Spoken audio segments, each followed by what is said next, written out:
Gonna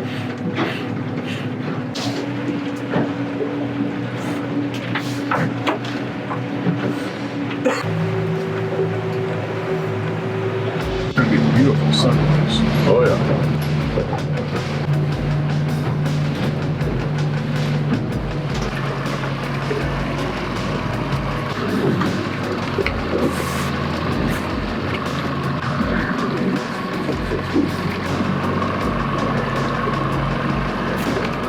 Good morning, everyone, from Puget Sound. Mike Carey with Northwest Fishing Reports. We are fishing the Tulalip Bubble today. I'm with Randy Castello and his friend Andy. We're on Randy's beautiful 21-foot Thunderjet. Started at 03 a.m., which is pretty early, but that's okay because we're on the water fishing. We've already had one takedown, which unfortunately came unbuttoned. We're going to show you today the fishery here at the Bubble, and Randy's going to explain some techniques. Stay tuned, you're watching Northwest Fishing Reports.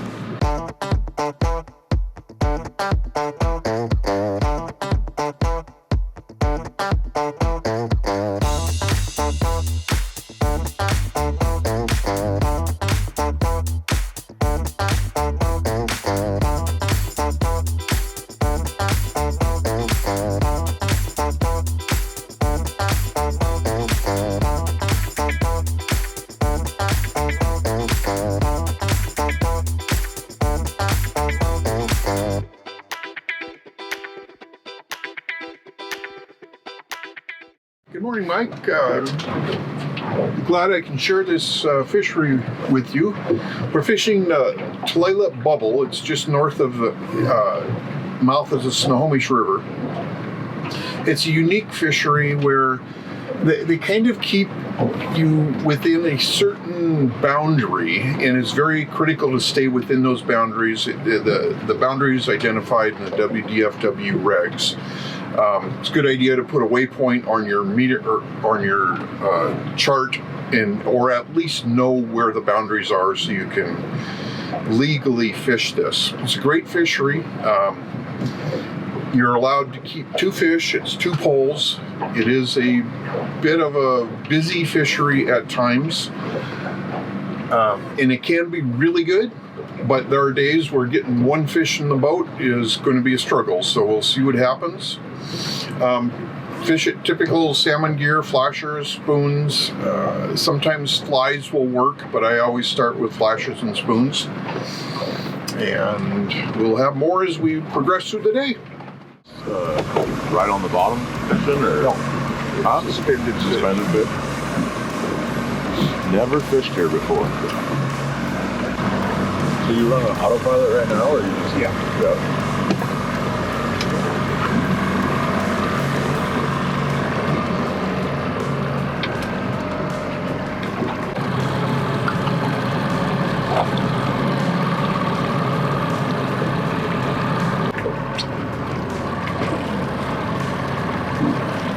Every now and then, kind of look forward to this. Checking it out. For some reason, my blinky flashers are not blinking.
Oh yeah, taking line like crazy.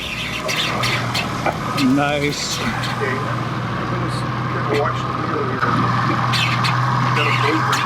Yeah, I'm good right now. Woo!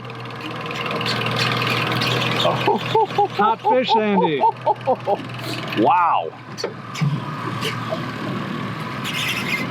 I can't even turn him around. Oh, yeah. I can't even turn him towards me. Holy moly. Wow. I haven't fought a salmon like this in a long time. I'm used to, that's a nice fish. Wow. I can't even gain anything on him. Is it Holman? He probably built it. They're just awesome boats. Wow. This is a nice fish, Randy. Oh my God. Guys, we got a fish on.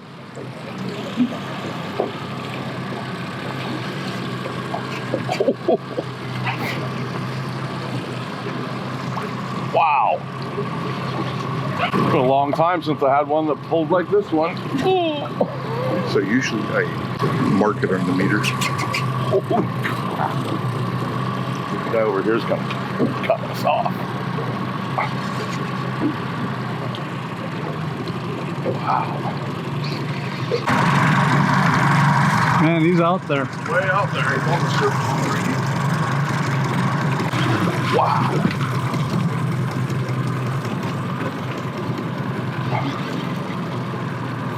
Good. Maybe getting him. No. Thought he was tired there for a minute.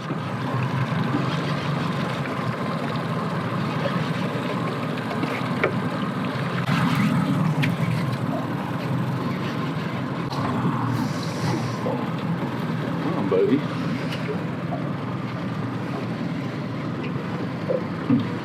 I think we're going to get another one. Think we're gonna hit a double? That'd be awesome. Who's gonna film? Yeah. That's a good question.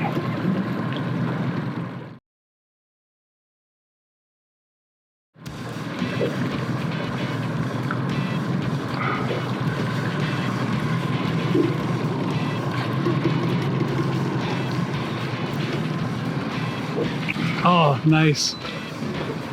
Fish on the surface. Fish on the surface action.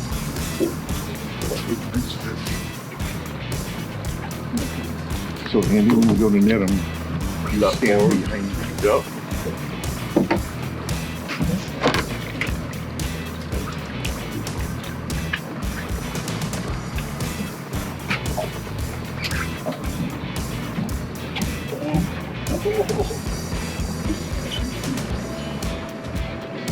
Oh shoot. Under the boat. Alright, get back. We can break so we're gonna have to do a funky net job. He's not ready. He's also up around the down there. Yep, I see that. So What do you want me to do? okay. Every ship. We're doing good. Uh-oh. Okay. Uh-oh.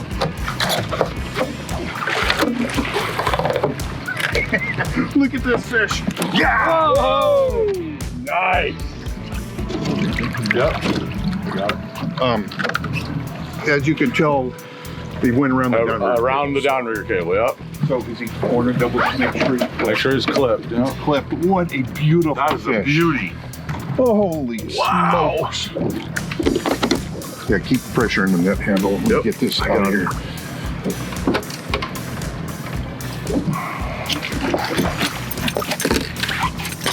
Oh my God. That is nice. Good job, Andy. Woohoo! Yeah. Nice. That fish. We're gonna have to get a couple still shots. That is a beauty. Dude, that's got to be the biggest salmon I've caught in years. Awesome. I'm so pretty Nice. for you. Me too. That is so Holy cow, that's awesome. Woo, I haven't felt that in a long time. Feel the burn, huh? Yeah. It's the first time I've had a fish pull that much line on me. I couldn't turn him at first at all. He wouldn't even turn towards the boat. That is a beautiful fish. I can smell them. And so that's when I say that, there's a unique smell to Chinook. Yeah. And even from up here, I can smell them. That thing is gorgeous. It's got to be 13 pounds, probably 14 pounds. Yeah, you're probably pushing 17, maybe. You think? I mean, this is just, we can weigh them. Well, I'm not sure.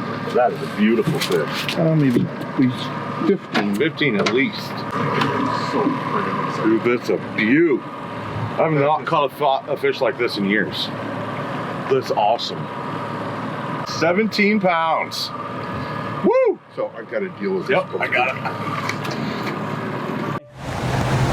Hey everybody, it's Rob Holman with Northwest Fishing Reports. I'm here with Mario and Ben Winkleman of Grays Harbor Unders. They're going to tell us why wicking fabric is no good and how to get the best performance base layer on earth.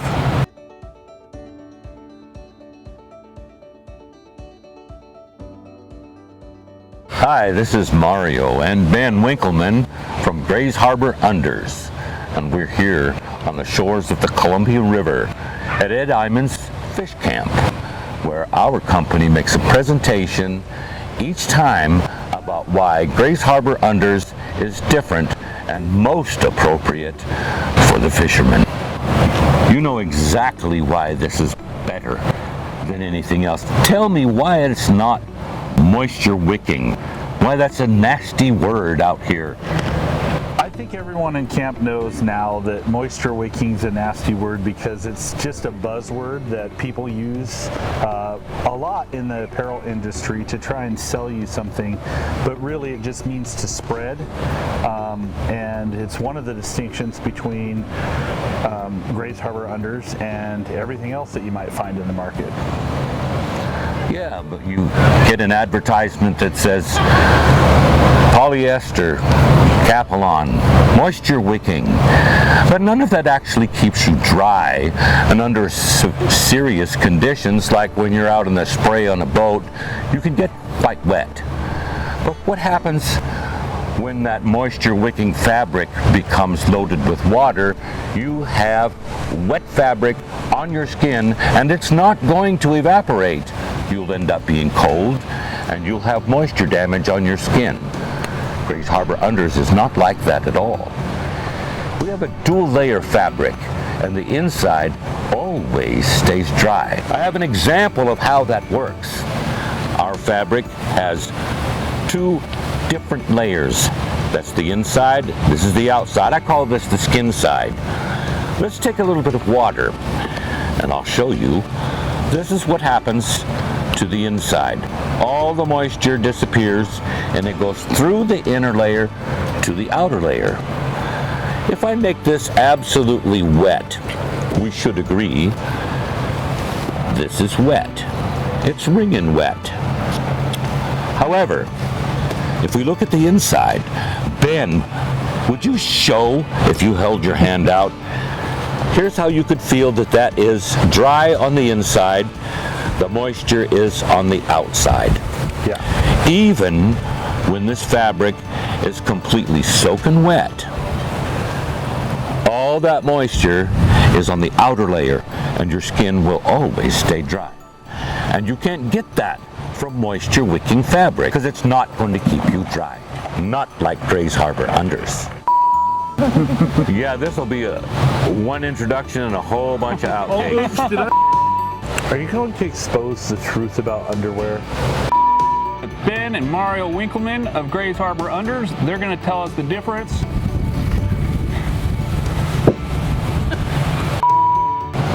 Hey everybody, I feel like I got little pterodactyl hands. Hey everybody.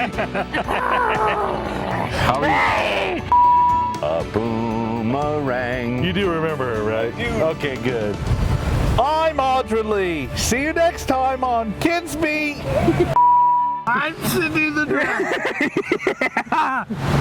You can learn how to draw. You can learn how to draw. How to get the best performance base layer on earth. Yeah? Yeah. All right. Oh man, that's a nice fish. Hey, Mike, what did you think of that? That was pretty incredible. My turn. You're next. We're out here early, and I know everybody was moaning and groaning, and I don't want to hear it because I got up at 12:30 this morning to get everything ready. But it's 5 o'clock in the morning, and we've got number one on the deck. Beautiful 17-pound Chinook. There's a fish.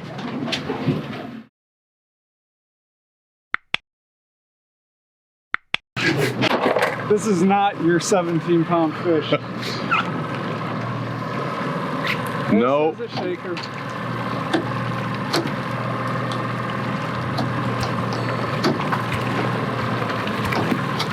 But hey, Let's swing it. it's a fish. It's a fish. It's a fish.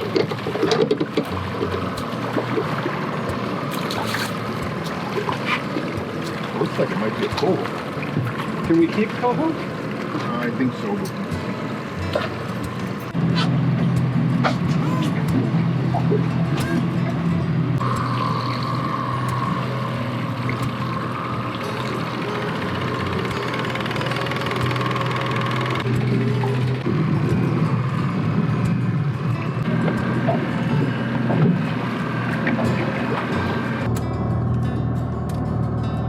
When you're fishing the bubble, there's a northern boundary and a southern boundary. We're right at the northern boundary right now, and what I did is on my chart, I marked the north boundary. So this is basically over here on the shore, and this is the northwest corner. And so when we get down to the other end, we'll show you, but basically a line down to it, that area is open. And you don't want to catch yourself going outside of that because they will get you. Fish on. I think we got another shaker. Yeah. 82. The sun's come out. Lots of boats out here this morning.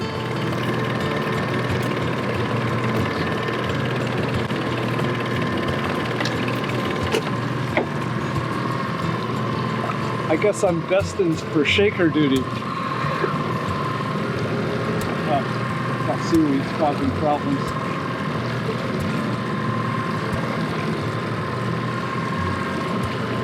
My rod tip is... Yeah. Okay, sir. That helps. There's a little tip from Randy how to clear your rod tip. That's a bigger shaker. It's a bigger shaker, but Oh, no, it's no, it's not. So let's bring this up. Yep. So Randy will show you how to release these fish safely. As we know, if you're not keeping it, it's got to go, it's basically has to stay in the water. And I found the quickest way to do that is to take this hook with the spoon, and you saw the fish go away. For those of you counting, that's one 17-pound fish for Andy, 2 shakers for Mike. I'm still up. Yes, sir. Yes, you are.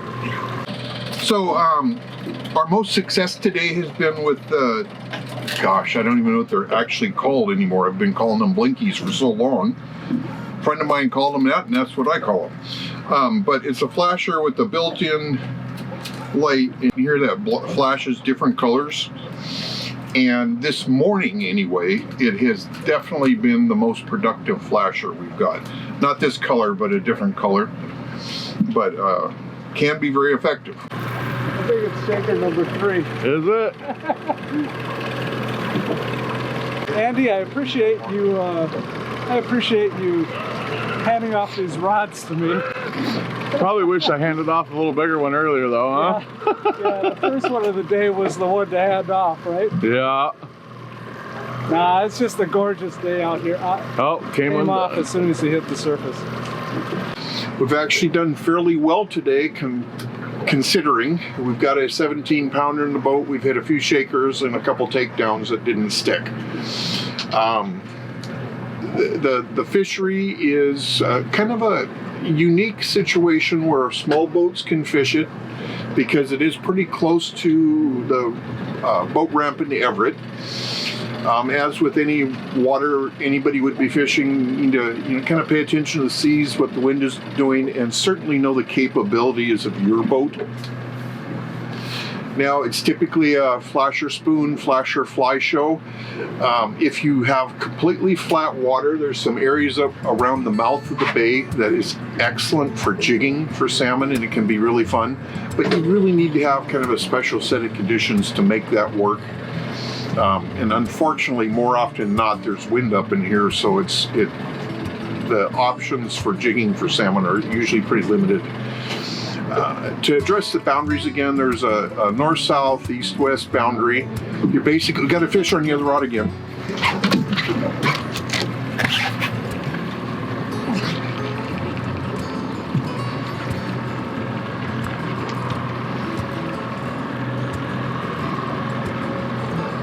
Missed.